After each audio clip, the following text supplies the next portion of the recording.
the entire foundation of the global financial system will move onto these blockchains, which will be a massive paradigm shift. AI, I think, is almost, I don't know, let's not spend too much time on it. It's pretty obvious, right? Neural networks and learning language models are basically making things possible now that were never possible. These computational systems, they're calling them. Multiomics is the fancy word for all the bio/biotech innovations that are moving beyond merely reading genes.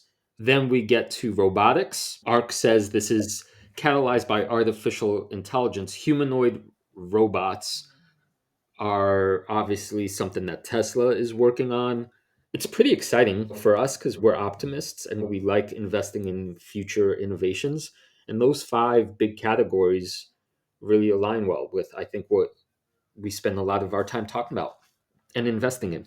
Once I start using these AI agents, saying to like Gemini, buy me the best reviewed headphones for under $100. And then the agent is going to do all that research and read the comparison websites and like price check. And it's just going to come back to me and say, I recommend this particular brand, like model of headphones. You can buy it the cheapest here. Like here it is. Like essentially it's going to give me the page which says, click here to confirm the purchase. And so I didn't see with my human eyes any of that advertising. So that's all lost. And that is, I will concede, a major concern for a company like Google, which is leading, like they're building their own AI agents, but they got to really fundamentally re-engineer their revenue model, essentially. SEO and advertising and all that stuff is going to become kind of irrelevant in the future. This is Wall Street Wildlife. Before we get to this week's show, a short word from our sponsors. All right. If you're serious about investing, you need to know about public.com. That's where you can invest in everything: stocks, options, bonds, crypto. They even offer some of the highest yields in the industry, like the bond account 6% or higher yield that remains locked in even if the Fed cuts rates. What sets Public apart is how they give you the tools you need to make informed investment decisions. Their built-in AI tool called Alpha doesn't just tell you if an asset is moving, it tells you why the asset's moving, so you can actually understand what's driving your portfolio performance. Public is a FINRA-registered, SIPC-insured, US-based company with a customer support team that actually cares. Bottom line, your investments deserve a platform that takes them as seriously as you do. Fund your account in 5 minutes or less at public.com/wildlife and get up to $10,000 when you transfer your old portfolio. That's public.com/wildlife. Paid for by Public Investing. Full disclosures in podcast description. For an advertising-free version of the show, check out patreon.com/Wall Street Wildlife.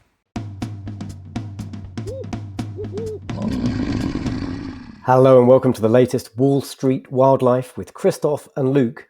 We are going deep on ARK Invest's Big Ideas 2025 deck. This week, we got some hot takes on a number of quite interesting slides in their predictions about the world for the year ahead. How you doing, Badger? You still avoiding avalanches? I'm good. Like it's a super sunny spring conditions in Chamonix now. I'm more than halfway through my ski season. Today was day 48 on the mountain, and I've been shooting some like fun videos for friends and for the podcast. So you might see those on my Twitter. 48 consecutive days? Had a few days off, but yeah, 48 days since early January. So it's pretty good going. I haven't missed too many. Yeah. Okay. Yeah. Awesome. Shall I tell you about how Gemini is paying for itself? I think I'm monetized Gemini. Yeah, tell us about, right. It seems like you never pay for anything. You're always taking other people's poker money. You're always taking my money. You you figured things out pretty well. Well, let's see. What's the latest Badger scam? Yeah, my buddies think it is a Badger scam. I'm now Mr. AI. Every year, I've got a bunch of my poker friends, and they have a bunch of different fantasy football bets. And so they were doing the FA Cup fantasy football, and I literally know zilch about football. I have no interest, no idea what's going on. couldn't tell you who's playing, couldn't tell you who the favourites are. And normally their fantasy football stuff is really complicated, and every week you have to like do managers and teams, and I ain't got time for that stuff. But they did like a special one-off, £100 each, and then you just had to pick teams basically from like a bucket of teams. So I got Gemini to do with Gemini 1.5 with deep research. I got that to pick my teams, and we had some successes over the weekend. I had no idea what was even going on, and everyone has thrown in the towel. And it looks like I've now got it locked up for like a £800 win. Awesome, thanks to like Preston United and I don't know, like Everton or someone, or Brighton apparently won 2-0 yesterday, apparently. And so this is it. I'm like, I've got it, almost got a lock. So yeah, thank you, Gemini. Right. That's nuts. I don't know if that says a lot about you, a lot about AI, or a little about your friends, your poker buddies. All of the above. Absolutely all of the above. They're mocking me for being Mr. AI, and now Mr. AI is going to take Yeah. home the No, glory that's and the money. yeah, no, that's really wild. I don't even know what's going on anymore. I'm buried underneath massive amounts of work in academia, but AI is infiltrating that, and I'm talking about it every day to my students, and it's wild. For example, assigning essays or the idea of writing an essay. Well, now it's like it's not it's just so far from something you could just do, is assign an essay and show me your thinking on paper. Like, what does that even mean anymore? So anyway, it's a wild world. You big brain guys, you'll figure it out. Right. Okay. Focus on the end goal that we talked about the other week, like educating students and making them ready for the world. Yeah, that's what I blab on about all the time. It's just now the methods of how you do that is more complicated. For one, I will tell you that as I'm taking it, did I tell you I'm taking Italian at the university? After I finish teaching, I go to Italian class. Cool. But it's wild. Now, I get exercises or things to complete, but I'm using AI integrally. I'll take a snapshot of, say, the workbook, upload it to AI, and then the amount of explanations and examples I get is just absolutely fascinating. I remember part of your thesis against Duolingo. I'm not sure how that's working out, but it was like that AI will become a better foreign language tutor, and that's what it feels like. I have my own little Italian speaking boss, right over my right shoulder. So Awesome. Yeah, that's great. Are you actually using it to converse, like speak to ChatGPT or Gemini in Italian? no, I'm not speaking to it, and that's mostly because my wife speaks Italian, so I kind of have a live-in speaker, but I have not gotten to that level. Right now, I'm learning grammar stuff, so it's correcting. Awesome. Good stuff. Don't get disintermediated, you educator. You got much to add to the world. Shall we talk briefly? I want to, before we get into the big topic today, let's reflect on a conversation we had 2 weeks ago, because I did a poll with our Patreons. Episode 68. Now, if I got this right, you shared your portfolio, which was like massively EOS, 43% EOS at the time, 16% AST SpaceMobile, a bunch of other stocks and some like really small stuff. And your question to me was, I want to have more ASTS. How should I get there? And I think we kind of arrived at three options. One was to like trim EOS because you don't want to have 43% in one position. One was like your preference, which I think was to sell a bunch of the small stuff. And then I think you kind of reluctantly, I don't know if you accepted my advice, you'll tell us in a second, but my advice was like 16% ASTS is plenty. Be happy with that. So we asked our Patreons, and as you can see, it looks like more than half our Patreons agreed with me. 16% is a fine position. So what did you do? Can you believe that I did nothing? Hmm. Very good. Okay. I did do nothing, but it is the first of the month, or rather, the first of the month just triggered. So we have 200, Monkey has 200 fresh bananas sitting right there. But curiously, this week, EOS and ASTS report earnings in the front half of the week. So that's important for my companies, precisely because we're essentially pre-revenue right at the beginning of that hockey curve. Right. So delays or unexpected positive announcements could have major impacts on the share price. So it's a very, very volatile and I wouldn't say precarious time, but much can change very quickly.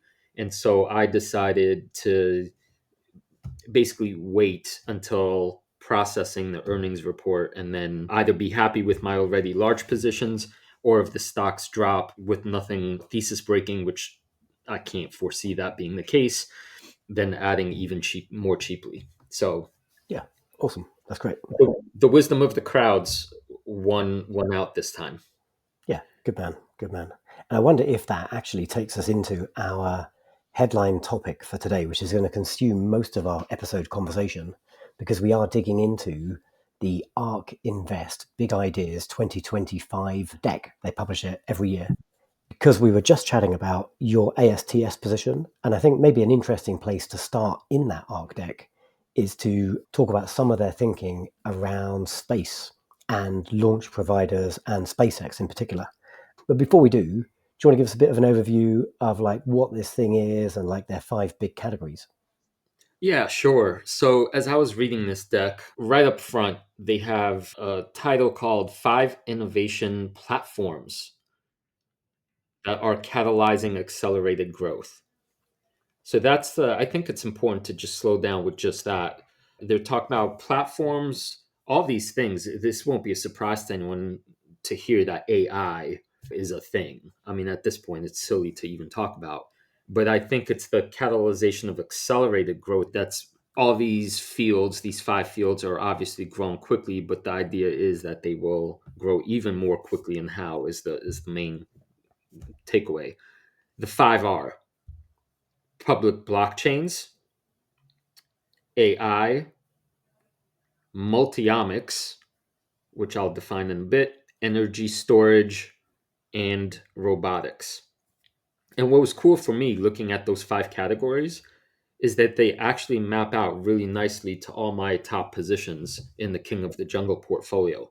I think I have a obvious representative in each, spread across each of these 5 categories, which is, I think, what you want as an investor investing in future growth, right? You want to have a little piece of the pie in the major categories that are set to accelerate in their growth. So, does it make sense to sort of talk about each of these a little briefly and give an example or define them a bit better? Yeah, let's do it. Let's do it. I'm not invested in all of these categories, and actually, I steer away from a couple of them. But if you've got something everywhere, then yeah, let's do that. Yeah, sure. So, public blockchains, I think that's pretty obvious. But the thesis for me is that the entire foundation of the global financial system will move onto these blockchains, which will be a massive paradigm shift. And I will stand to benefit from this if, in fact, it happens. And Chainlink is the protocol that basically underpins most of it. So that's one aspect of it. AI, I think, is almost, I don't know, let's not spend too much time on it. It's pretty obvious, right? Neural networks and learning language models are basically making things possible now that were never possible. These computational systems, they're calling them. We have, in my portfolio, I have access to Nebius, which is the company NBIS that is building data centers and helping companies get their AI game up. Multiomics is the fancy word for all the bio/biotech innovations that are moving beyond merely reading genes. So now you have things like the actual DNA code, but then you're also looking at the proteins and you're looking at the epigenes and you're looking at transcription stuff. And there's all these factors that are data dependent that work together to accelerate the rate at which we're going to start curing stuff.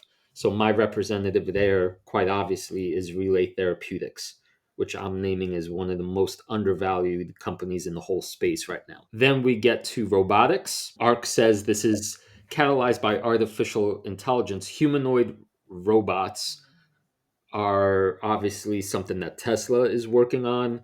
They mentioned 3D printing, and they're also talking about reusable rockets. So I'm thinking, yeah, like the way actual like futuristic robots will one day be in your kitchen. And my obvious example for from the portfolio is Tesla. Yours is Rocket Lab. And then the fifth category they talk about is energy storage, that the prices of energy are going down. And they also mention a category called distributed energy generation. And this is the fact that up to now, you have big, gigantic, call it utility plants. But now we are on the way to building smaller, more local sources of energy that basically take the pressure off from these gigantic monoliths. You tie them together with the renewables, and then, to my thesis, you then find a way to store all that energy locally, and you have basically a bunch of microgrids that are much more resilient. And that is obviously why EOS is my biggest position, because they stand to benefit from the energy storage side of it. It's pretty exciting, for us, because we're optimists and we're future. We like investing in future innovations, and those five big categories really align well with, I think, what we spend a lot of our time talking about and investing in. Yeah, absolutely. And in previous podcasts, you might have heard me cast aspersions at ARK. But one thing I do like about ARK is they do good research. They got smart folk who are plugged into the industry. They do this kind of really good horizon scanning, what's important, and they try and draw interesting conclusions about like technologies, but also like the convergence of technologies and how things stack together to like change the world in quite interesting ways. And so I do highly recommend reading this deck in full, at least just skimming it, page turning it. It's like 150 slides. I'm sure ARK have got their own podcasts, like go check those out. I draw the line at ARK's actual stock recommendations because I'm very skeptical about their valuation models and their track record, frankly, but their research is solid. And so I look at this every year for the last couple of years. And if you go back a year, I think we dived into the Big Ideas 2024 deck. Yeah, I'm glad you mentioned that, Badger. It's kind of astounding to me the extent to which they have made such poor investing decisions. T-Doc, for example, is something that comes to mind. I think it used to be one of their top positions at one point. But that's the thing with futuristic ideas. Like, it sounds great on paper, and we thought telehealth would be the next big thing because this one company had the lead, but then all of a sudden, the future is different than we think. And Yep. T-Doc is one of the worst investments of the last few years, just a massive loss of capital. So be careful, right? Our listeners, it's like I've fallen into this trap many times. The story sounds really good and exciting. You have ARK presenting it with all kinds of shininess, but you really can't know for sure until you've done a lot more work, I think, on your own end. And even then, be careful. Yeah, do your own research and like be skeptical about everything you read. Like try and find multiple sources and try and find your own clarity of thought around whether the thing, like the idea you're investing in, is something. Well, my framework is something the world needs more of, might need more of in the future or not. You might have your own framework, but don't just read and then slavishly copy what any other investor or research organization puts out. Right. No matter how shiny and how well funded. There is one slide early on that I also like to draw our attention to. Badger, I'm sorry this wasn't in our episode prep, but I looked at it and it's an obvious point. There's this, I think on slide 10, they have this image entitled called Convergence is Accelerating the Technology Revolution. So they're sort of a map how those five categories we just mentioned, they're not isolated. They're all actually sort of playing with one another. Mhm. And the obvious example for me that I'm paying attention to is the AI category. Basically, is to me, it's sort of the linchpin of all of this. Requires a bunch of new data centers and requires a bunch more energy to work. That is directly connected, therefore, to the distributed energy generation field that is needed. A different way of saying that is because AI is accelerating, I'm going to benefit as an investor from that, but I'm also going to benefit from EOS because EOS is making that possible and they're sort of together. And in this case, actually, from my own portfolio, Iris Energy, they're much more direct play on Sure. the whole building up warehouse stuff, but they're interconnected.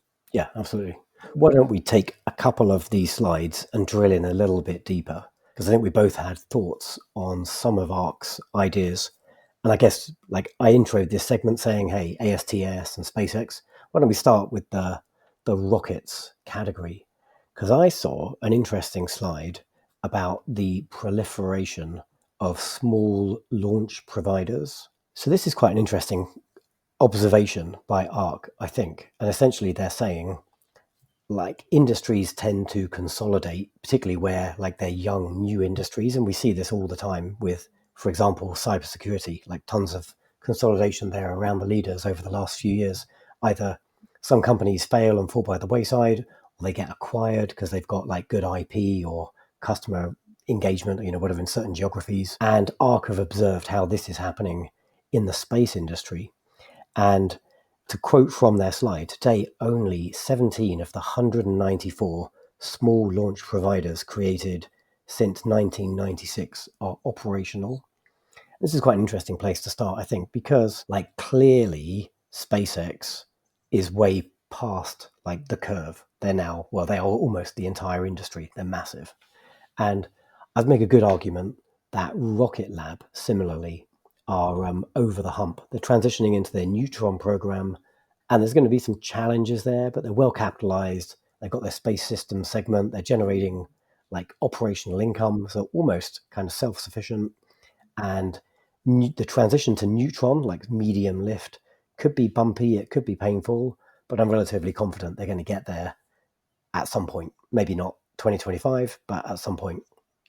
But then, you and I talk about a whole bunch of other space companies, and I know ASTS aren't a launch provider per se, but maybe the same argument might apply to them. Like companies in this young nascent industry, like the majority are probably going to fail, not succeed. What do you make of that?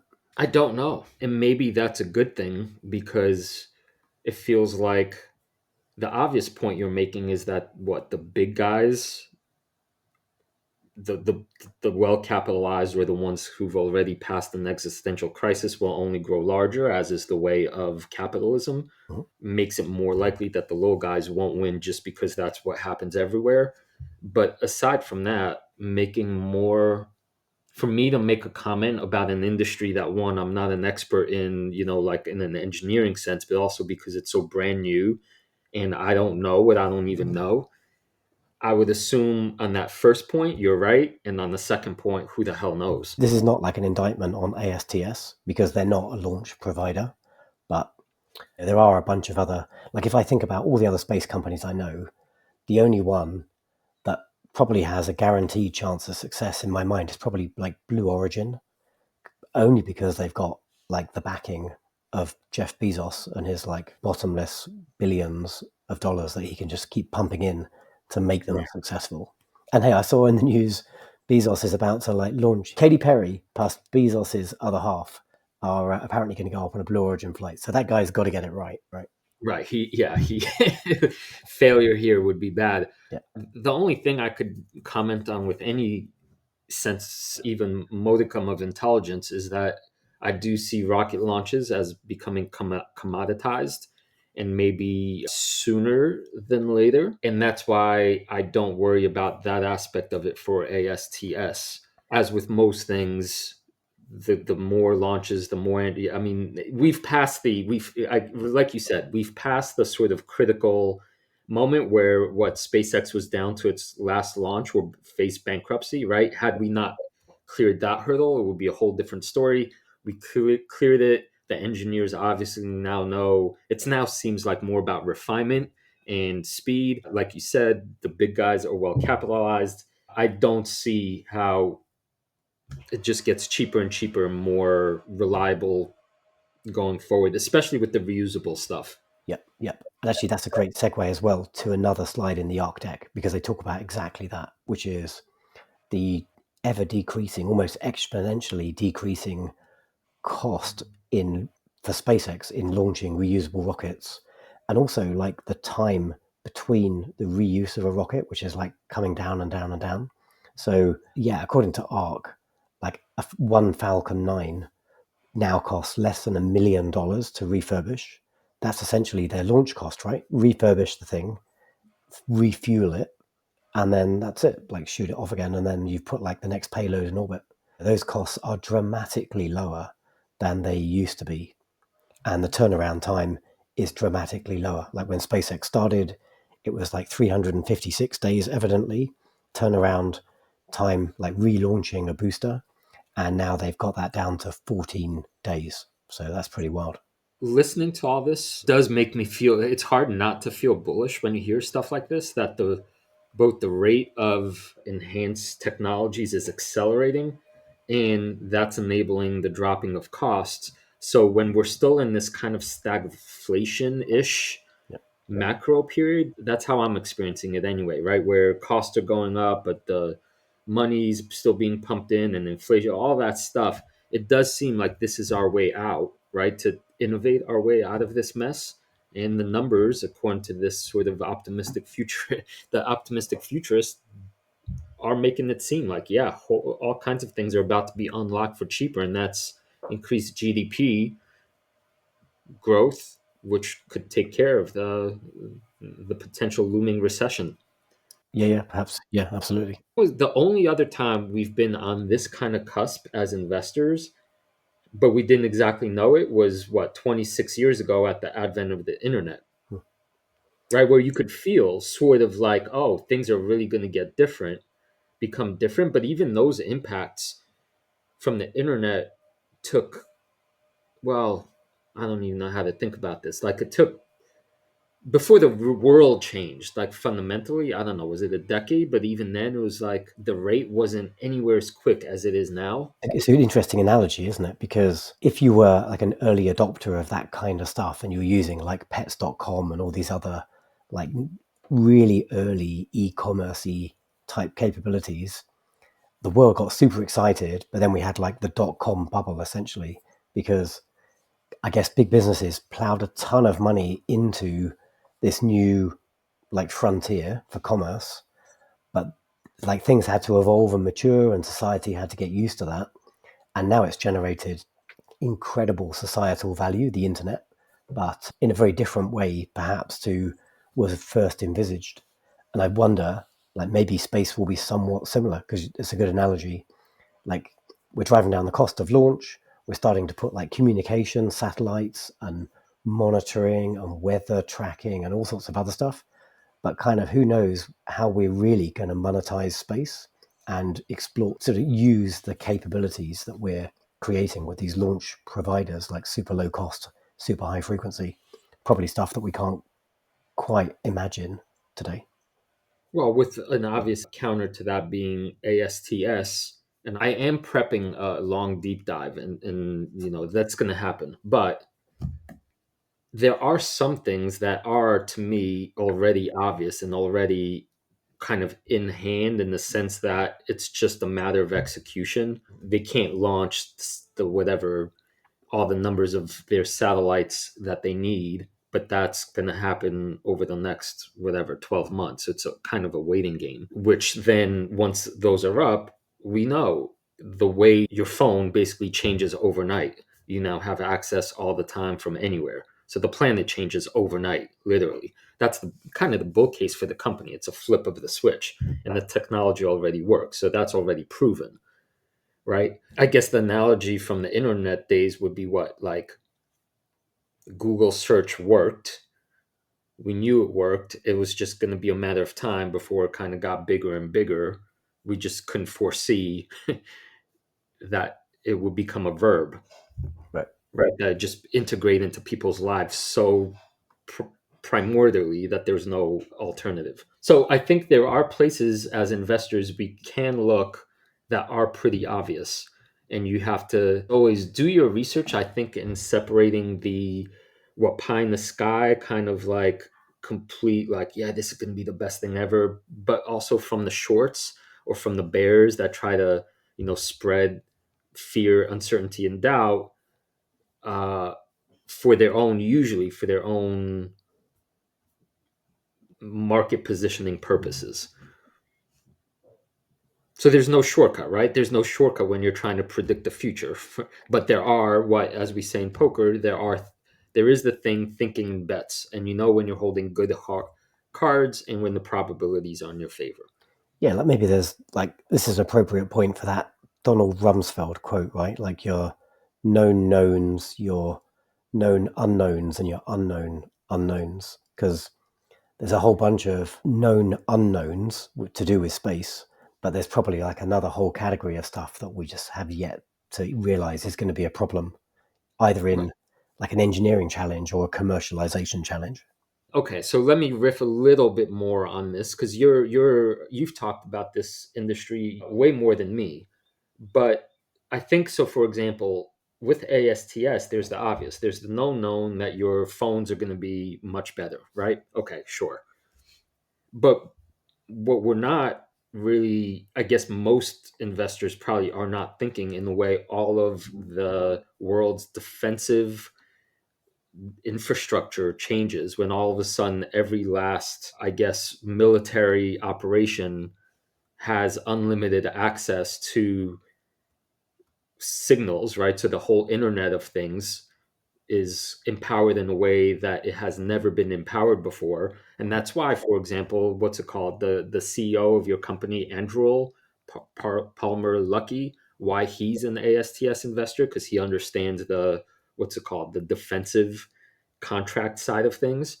But we don't know how that's going to actually play out, right? Like we know the frontier. I don't know anyway. Maybe the experts do, but that's a whole nother dimension of this stuff that's so wild and kind of beyond imagining that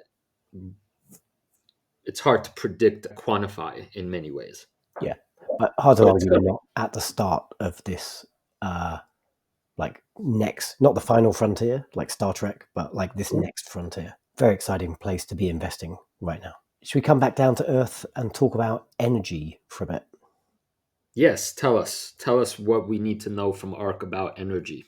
I'm not a big energy guy, but I thought I'd throw this slide in because, like, you are an energy guy, right? You like that stuff. But I did roast this guy in 2026 about Oklo, so I'm probably going to have egg on my face because I basically like put Oklo on as a Safari stock back when it was like a $2 company, and now it's like a 20-something dollar company. Okay, whatever. But I think I'm plugged into this space. Like I did recommend New Scale Power, and so the whole, for me, like my investing thesis around this stuff was the need or the benefit that safe nuclear power, modern nuclear power, could bring to like the overall energy equation.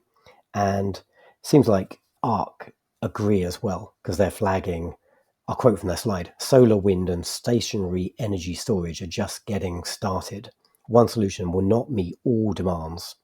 And they're talking about nuclear as being part of that energy equation, but clearly like solar and wind and batteries, like big static batteries, a bit like the ones that EOS makes, but a bunch of other folk make as well, are a key factor in like addressing our ever increasing energy demands. And the main reason I threw this slide in was Tesla, because this really surprised me. I had no idea. Tesla accounts for 19% of global energy storage today. That's a pretty phenomenal number. I'm holding back on because I feel like an EOS rant coming on, and I'm trying to spare you from that. So uh, you're saying it's phenomenal because I'm just shocked. Like we know about like Tesla Energy as being one of their segments, and and when you think about Tesla, like it is an energy company as well as being like an AI company and a cars company and everything else. But I had no idea they had.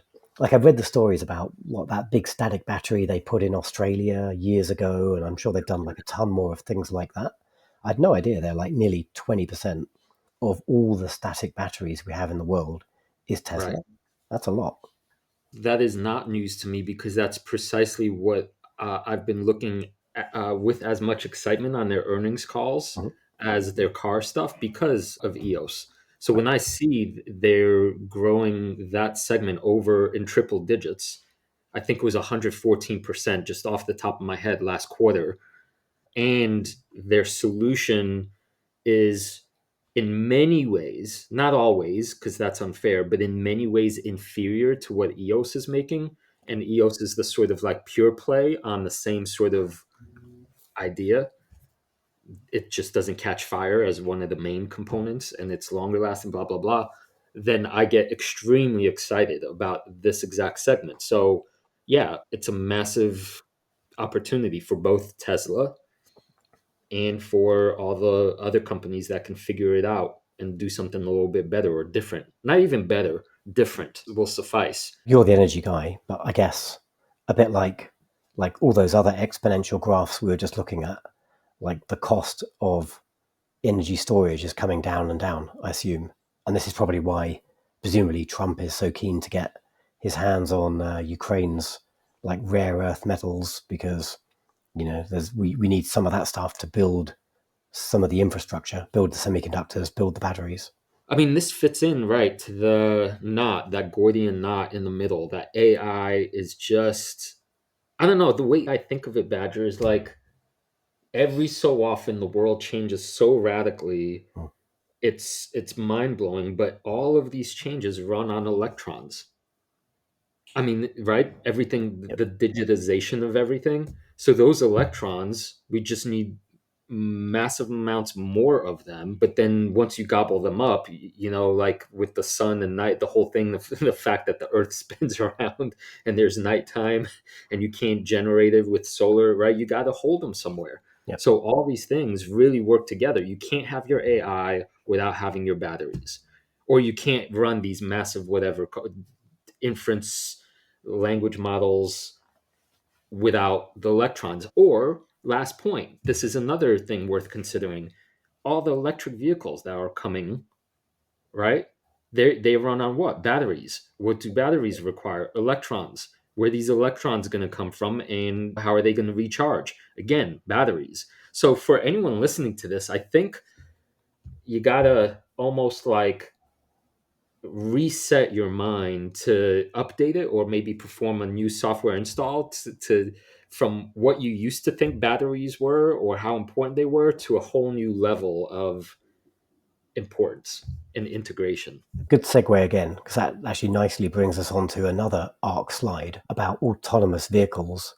Because as these things roll out and we get more and more of them in different formats and shapes, like trucks and little buggies that drive around the pavement, that's really going to change society. And ARC has some thoughts on that as well as different. So, like, well, here's their autonomous vehicle slide on screen, right? So you've got like big transportation by road, like big trucks. You've then got like smaller, like vehicle sized, car sized logistics, again, autonomous. And then, like I haven't seen one live, but maybe in university campuses in some places in the States, you see like these little like buggies, like 1 foot high, like scooching around and delivering pizza and delivering like textbooks and whatever it is that um, the students want. Like this stuff's making its way slowly into the real world, and that's really going to change the way we operate as consumers. Because suddenly the cost of things like Amazon Prime, we had a great conversation with Matt Cochran in last week's episode. Matt, like super friend of the show, a very smart guy, and he had some great anecdotes about logistics and Amazon's dominance. We talked about like the Magnificent Seven. Like, go check out last week's episode if you want to hear that in full. Last week we talked about same day delivery becoming almost ubiquitous. Well, as these like drone deliveries and little buggy deliveries really start to take off here, certainly in urban areas, like most stuff you'll be able to get within an hour, maybe even sooner, right? Because you've got this cunning Amazon intelligence, which probably knows what you're going to order before you even order it. Like, you hit the buy button and the thing's like, oh, it's at your door, by the way, because we knew you were going to order that thing. So two questions for you. Are you talking about the kind of world where after a day of skiing, you're cold, you come in from the mountain, you get back to your chalet, and before you even sit down, there's a little thing whirring, bringing you your rum infused Negroni, Yeah. like just just places it, pops it in your hand just by knowing your patterns from the day before. I got that already. My buddy Jonas makes a mean Negroni. So yeah. Wild to think about. Two, what year do you think legitimately will be the sort of threshold year where people genuinely think to themselves, it's no longer worth owning a car? That owning a car is, call it, I don't know if I would say stupid, but the way people stopped owning horses and buggies at Yeah. some point, it was just like outmoded. It's 2025 now. When does that happen? Longer, I think, than the technology. Like, so I think it's a generational thing. So I I don't like most teenagers. Is it Gen Z? I don't know, like 20-year-olds, whatever that generation is. Like most of them haven't, I gather, or at least like a significant number, have not bothered like passing their driving test because they can rely on Uber and Lyft and other companies like that and their equivalents in other, remoter parts of the world.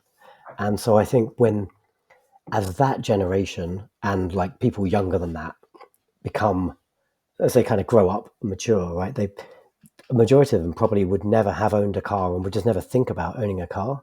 Whereas when I was 17, thousands of years ago, like the very first thing I wanted to do as soon as I passed my 17th birthday was go get my first driving lesson and like try and fast track my way to being a vehicle owner.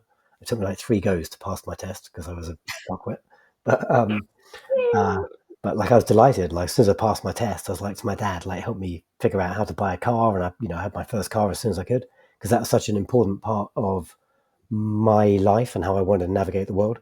But that stuff's just irrelevant to kids these days and young adults, right? So there's certainly going to be demand for vehicles, but they'll be autonomous, not human driven. But I think like it's the old guys, we have to kind of age out of vehicle ownership because I'm always going to own a vehicle, a car or a motorbike or something. And if I get rid of the current car, I'm going to replace it with something fancier. Maybe I'm probably never not going to own a vehicle just because that's kind of my mindset.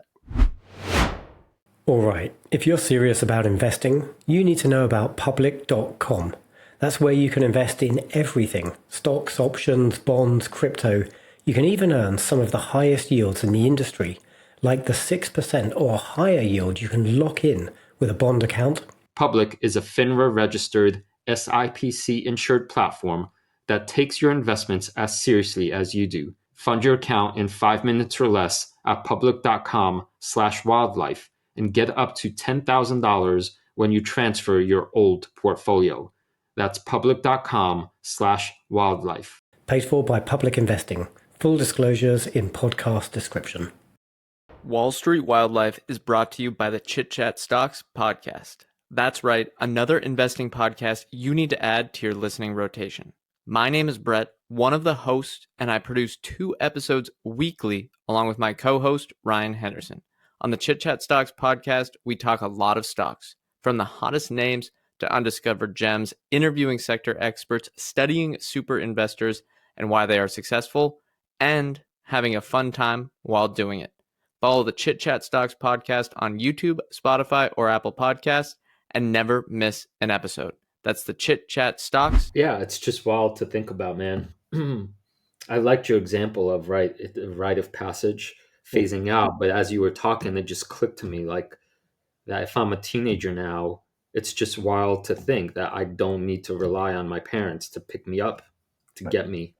I mean, Musk, we know, is predicting this paradigm shift probably sooner than reality will let him.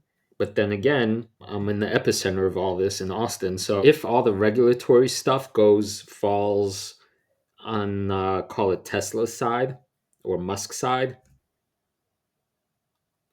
I could kind of foresee by 2030, if Austin has a bunch of the robotaxi things just whizzing around, and then my registration comes up and my car insurance comes up, all these payments come up, I'm like, why pay all that money? Or actually, here's the little middle step between that. Right now, both my wife and I have a car, so we have 2 cars.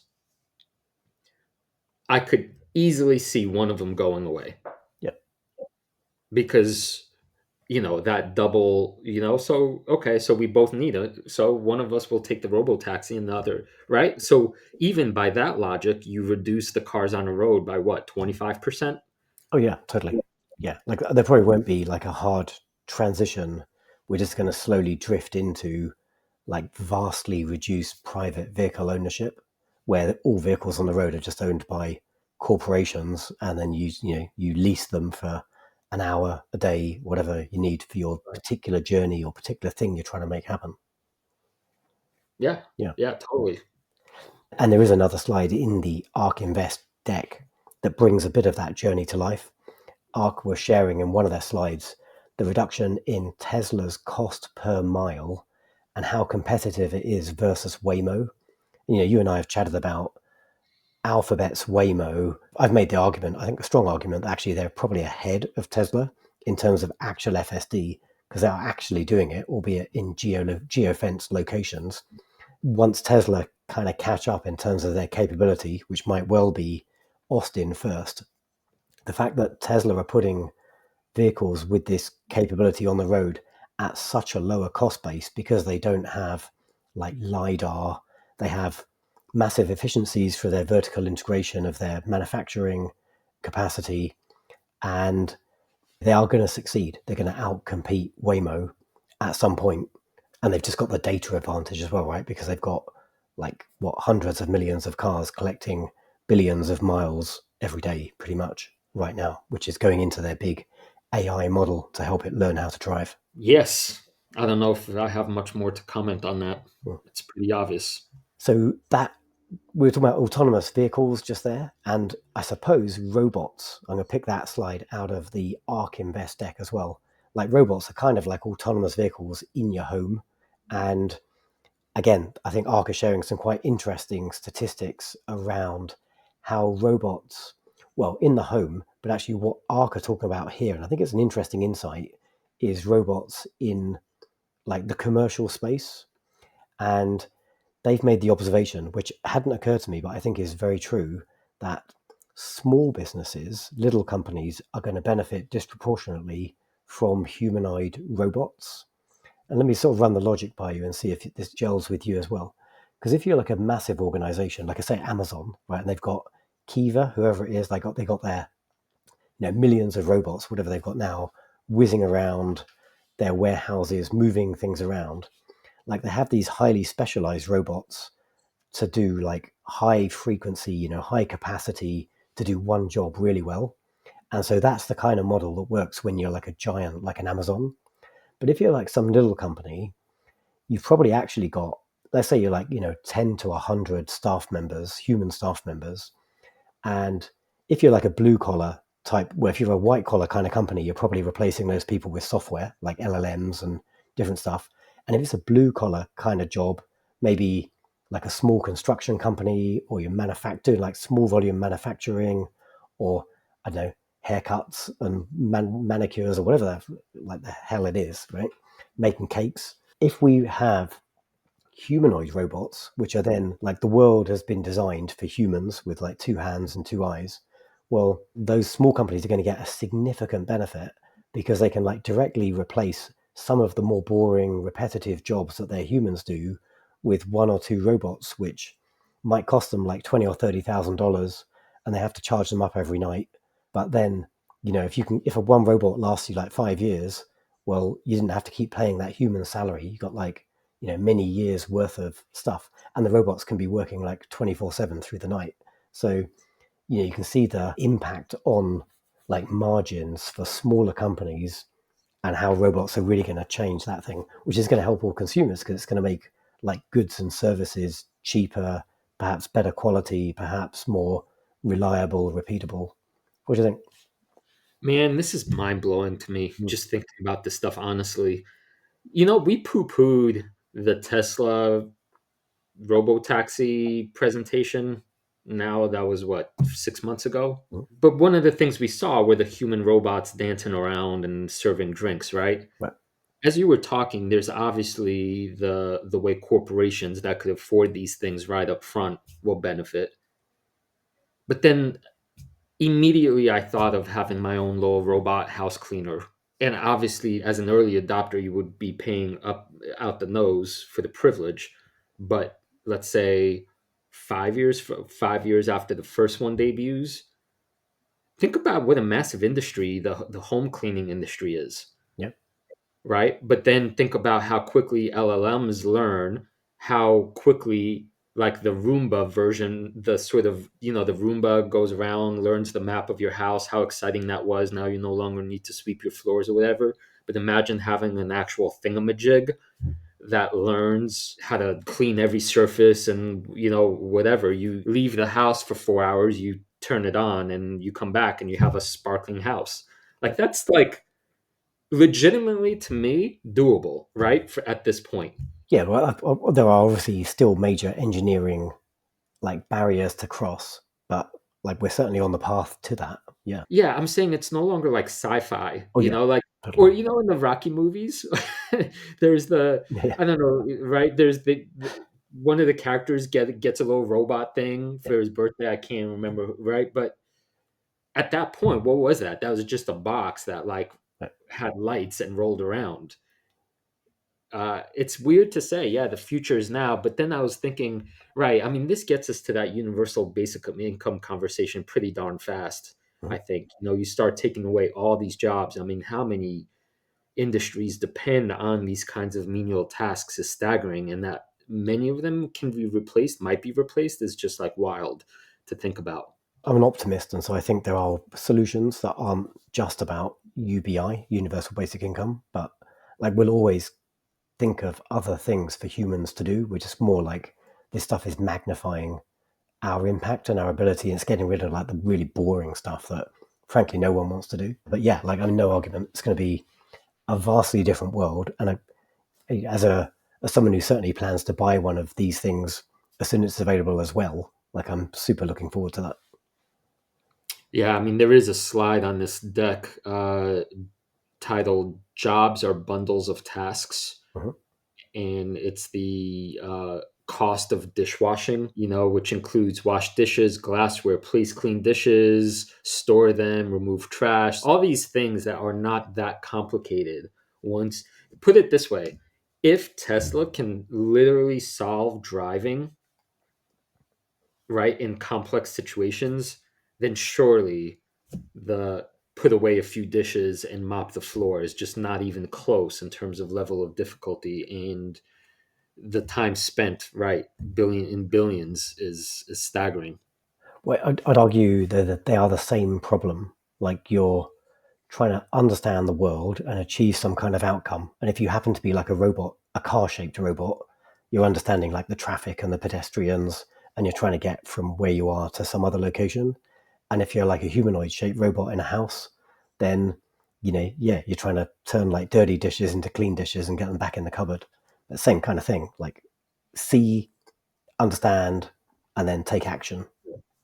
There is an ARC slide which is much closer to what's happening right now, because like with humanoid robots, we're talking about like physical AI in the real world doing stuff, and that might be a little.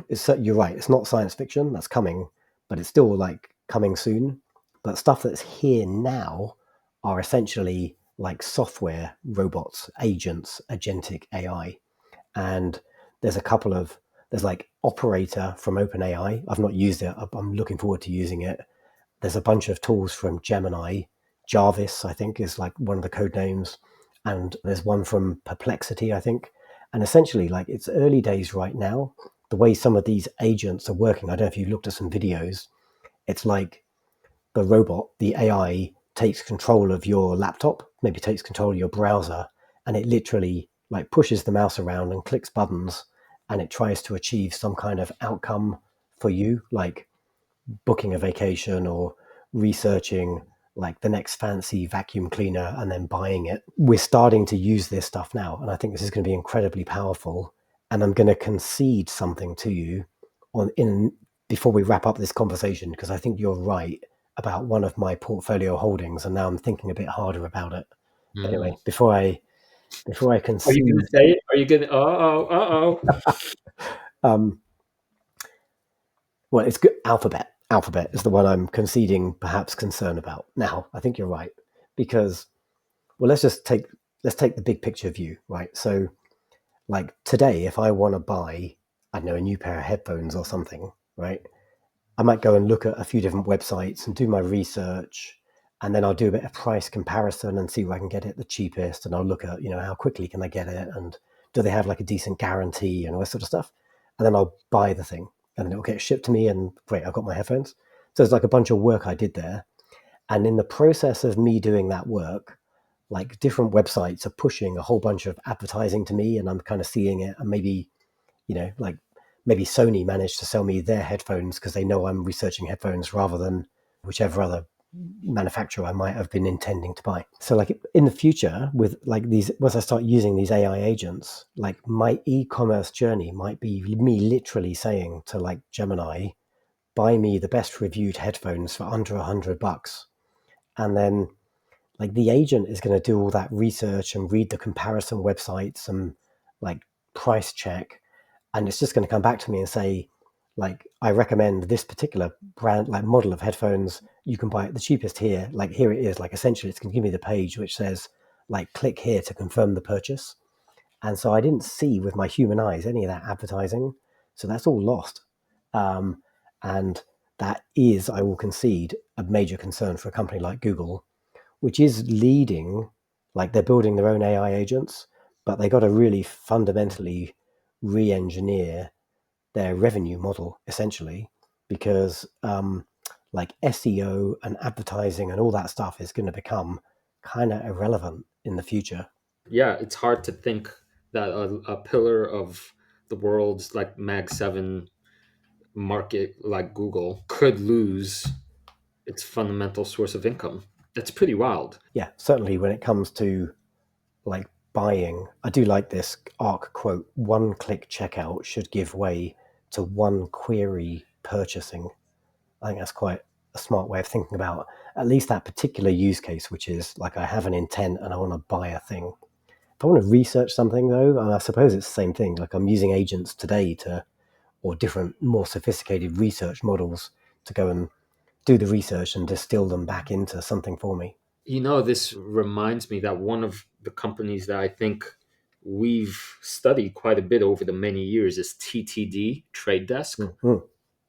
I wonder if this is even more in the crosshairs than Google might be, or as much. I don't know. But exactly one of those companies that I'm thinking of, forgive me for saying this, like even something like CrowdStrike, where that moat that was once impenetrable, I don't know what the AI is going to be able to do and whether it's sophisticated enough to really completely make an entire industry sort of just Right. other. And thereby, unless the fundamental company also adapts and adjusts fast enough that they just don't, they just go away. I don't know. Yeah, you're right, and ARK agree with you, because ARK are pointing out how, like that point you were just making, like companies like the Trade Desk and Pubmatic and all these guys that are there essentially to put like the right advert in front of your eyeballs to sell you something with that, amazing like auction that takes place in real time. Like a lot of that's just you won't need that stuff. And so I think ARK's data, if we believe it, is telling us that something like 6% of page views are now coming from AI looking at the web, like crawling and figuring stuff out, as opposed to humans. And that's only going to go up. And so that's massively going to reduce the value of like these companies, because they're all about sticking adverts in front of human eyes. And I keep coming back to the same point, Badger. So I'll speak in my head. So I'll say it out loud. We started the show by talking about acceleration, right? Mm. That's, I think, I want to emphasize to our investors. The internet took like whatever 25 years to sort of evolve. I think it was a normal evolutionary pace. Maybe it was fast. Maybe it was a fast evolutionary pace. But it would not surprise me in a similar way, like when Kodak lost most of its purpose for existing when digital photos came online and went from film to digital, and that company goes extinct. The rate at which some of these now seemingly strong companies might go extinct because the rate at which the stuff will only increase as the AI agents get faster and better. It might really be a matter of, I don't know, months at some point, like months, year. I don't know. Like I think as an investor right now, I would really encourage everyone to look at your portfolio and at least do the mental framework of, are the companies you're positioned in behind the bulldozer or in front of it? Or alongside the bulldozer or in front of it. Maybe that's the better spatial metaphor. And if you have doubts, just put some asterisk next to that and, do the work and blah, blah, blah. But do not take anything for granted at this point.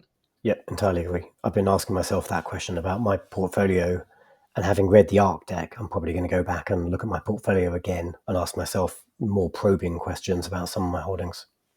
Right. Because to be not cynical, but as much money as can be made during this shift can also be lost if you're not taking this stuff seriously enough, I suppose. Yeah, totally. Like it points at why the majority of investors should just buy the index, right? Because by definition, like you own in proportion to its size, every company in the index, say the S&P, the NASDAQ, whatever index you chose to buy.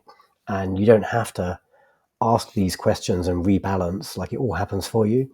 But if you're going to be a growth investor, which is like a subset of the different kinds of investor you could be, if you're going to own some of these smaller companies that are ripe for being disruptors, but also being disrupted, you got to keep your eye on that prize and watch. And like things are happening so much faster today than they ever were. And like tomorrow, they'll be happening even faster still. So yeah, like things can happen on a dime. And you might find like Chegg, the homework company that I think, have they now gone into receivership? Oh, no. That's right. They announced a few weeks ago. If you remember them, they were a company that were like helping kids with their homework and do like research. Well, like LLMs smash them because now suddenly kids are just asking like ChatGPT for the answer and to help them understand the topic. Like I think Chegg are now trying to sell their assets, and they were like a multi-$100 million company. Like they've been valued at less than like $10 million, I think, if I've got those numbers right. Like they're worth nothing. Wild. Yeah. Hey, oh, well, that was good. That was a deep dive into the ARK Invest deck. If you're listening to this and you found it interesting, like go read the whole deck, 148 pages, skim it, pick out the stuff that interests you. And maybe there's like a slide we didn't touch on where you've got your own thoughts and questions. Like do drop them into the comments on the YouTubes and on the podcasts, and catch us on X. Tell us all about what you think. Right on. There's so much more to talk about, so maybe we'll revisit it in future episodes, especially, right, if there's a particular segment that you call to our attention. Yeah. I want to change topics a little bit to some extent. This is a a fun little story I came across some time ago. I think it was the coach or the head manager of a professional football team hired professional pickpocketers during a team dinner. So, all the athletes were sitting around having a good time. And by the night's end, they didn't have their wallets. And, what's the moral of the story? I suppose it's something like always be paying attention. I want to tie that in with another observation I made this weekend explicitly to myself. It's boggling my mind to the extent of which the price of shares or the volatility that you see, like pre-earnings, post-earnings, the algo driven stuff.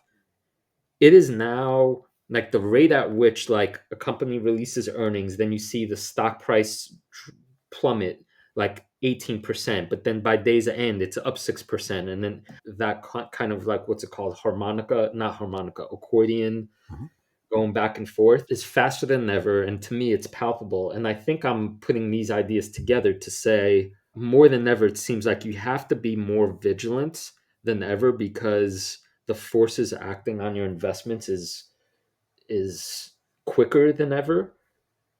But also, to your point, that if you remain an investor with, call it, a 3 to 5 year outlook, you can't go much beyond that because things are changing too fast in the other direction, in the long term direction. Then you could sort of not isolate yourself from these wild, rapid changings, but you won't be so affected by them because whether a share price goes down overnight 18% and up 6% the next day, giving you whiplash, you just won't really care that much. But to the pickpocketer's point, I don't know, maybe this seems too cliche to say, but like always be paying attention, but paying attention to what? Paying attention to the bigger picture of your investment's thesis. I don't know if that's useful, Badger. Yeah, it's good reminder, and like a metaphor, right? Like the future, if you don't keep an eye on it, might like pickpocket your returns because like the world went in a direction you didn't expect, and it went so quickly, like you didn't have a chance to react. So suddenly, like you're with the herd, selling like after the horse has already bolted out of the gate. This is what we Yeah, try and do. right. Yeah. Right. I mean, I guess to work the metaphor a little bit, how do pickpocketers work? By misdirection to a large extent, right? They want your attention over here. They bump your shoulder. That's what you feel. Meanwhile, their hand is in your other pocket because you can't feel it because you're over here, right? I don't know. I thought it was a cool. Hmm. I like that the manager did this because they're professionals, right? And even professionals can continue to get better and they lose sight of some things. So I think for investors, it's a good thing to consider. Are you paying attention in the right way to the right things? I wonder if that is a somewhat of a segue. You're doing well with these segues today, by the way. I wonder if that is a bit of a segue to the Donald Trump quote that you wanted to talk about, or his sequence of Truth Social posts. Because Oh yeah, is there some yeah, misdirection going on here? yeah. So I'm gonna speak about this because some of our Patreons over at patreon.com/Wall Street Wildlife, we love you guys. They asked for my comment on this, and first of all, that this is that yesterday Trump announced that there's going to be some sort of national level crypto reserve thing made, right? Okay, fine. We know he's a pro crypto president, right? So that's not news. But then he listed the coins that would, he listed examples of the coins that would be in this thing. He listed Solana, XRP, and ADA, right? Well, and then he retweeted and saying, "Oh, and also Bitcoin and Ethereum. I love those too." Man, this is, you know what this is? Given my take on XRP specifically, I see XRP as an actual like failed project compared to Chainlink.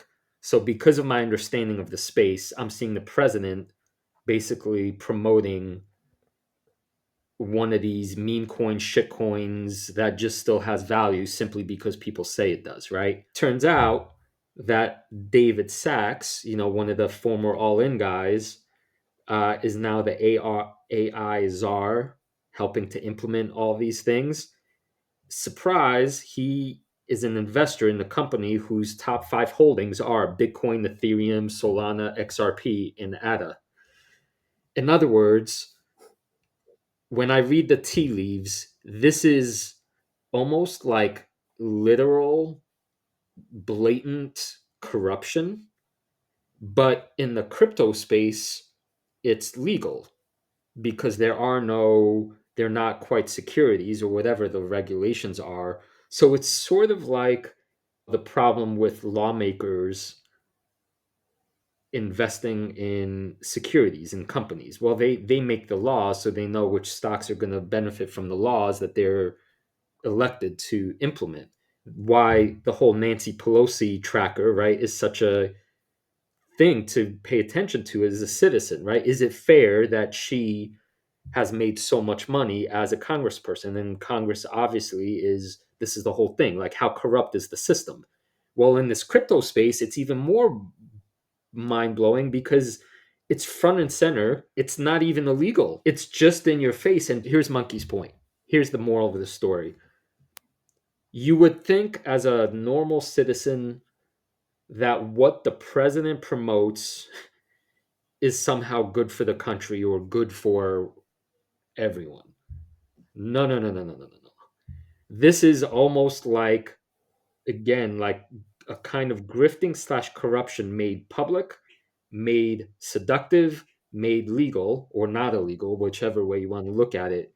And unless you've done your work and know that things like XRP is closer, way closer to a gamble and a degenerate thing than it is like, call it good crypto, the way I think of it, then you're going to be completely fleeced, like 100% by the president himself.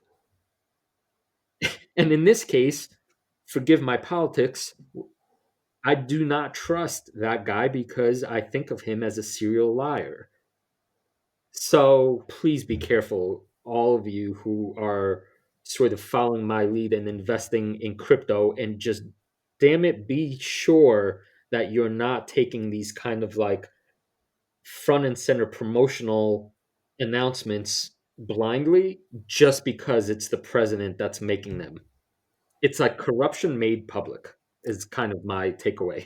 Yeah, I guess we've Made legal, made legal. yeah, we've seen multiple examples of this, and not just from like the leader of the US. We've seen it from the leader of Argentina, right? He was caught up in some scandal where either knowingly or unknowingly he endorsed Libra, like another cryptocurrency, and said, "Oh, this is like the future of money for Argentina." And then there was like a rug pull, and a bunch of, I guess, citizens have lost like a ton of cash in that. Trump blatantly did it with Trump coin and Melania coin. And then, allegedly he and his crypto czar maybe have some interests, allegedly have some interests in some of these cryptos. Like, just do your own homework. Not even right. Not even allegedly. I mean, people uncovered that right before this announcement, there was this massive bet using 50x leverage on the three coins mentioned by Trump's announcement. Okay. I mean, So, I'm protecting us from like David Sachs lawyers, right? Even though we're like nobodies. So I don't know. And I know because I saw like an hour before we recorded, like he's all over Twitter denying like how he's managed his own crypto holdings. So I got no idea. And, whatever we okay, read, don't believe anything you read, right? Like I think sure, there's some kind of sure. investigation going on and something will come out officially at some point. But the main point here is people with influence or insider information, that's like totally illegal in the regular securities world. But if you're a member of Congress, well, this stuff happens. And at the moment, and certainly this administration doesn't look like it's going to be the administration that's going to kind of close down those levels of access and force anyone with that kind of information to either like have their portfolio managed blind or just not be allowed to own stocks. Right. Which one last point occurs to me. In the Chainlink community, there was a lot of grumbling that they didn't mention Chainlink in the list. And now thinking this through, I'm like, thank God they didn't, because I want to keep very clear the sort of like the real stuff from all of the grifting stuff. And so I like this idea of sort of the real project. What's it called? They're going to prove their worth without any of these public campaigns, and then the value, then the fundamentals will rise to the top. So it's sort of a counterintuitive take. People who are doing their work and their research and understanding what's the on the ground fundamentals will benefit because those will win out, and you don't need the pump and dumps. Great stuff. This has been a banger. Has this been a banger? Maybe our YouTube commentators can let us know on in the comments. All our fancy wild animals over on Patreon, bless your hearts. Thanks for supporting our work. You know who you are. We're enjoying every second of it. Yeah, good stuff. Patreon.com/Wall Street Wildlife. We have now actually got merch. We've had our designers been helping us. Like in the last 24 hours, I now have some like fancy images. And as soon as we hang up this recording session, I'm going to try and figure out with Krzysztof how we put the merch on the platform and how we make this work in like a way that's nice for all Patreons. But there's a bunch of other Patreon benefits, like not the least of which is if you're at our capybara tier and above, you don't have to listen to our stinking adverts. Like you get ad-free experience. Yeah, check it out if you enjoy the show, and go give us a thumbs up over there. But otherwise, you can find us at X. I do all my tweeting as at 7Luke Hallard. Right. I'm at 7 Flying Platypus. Very good. Are you ready to become a beast of an investor? Your journey starts here, animals.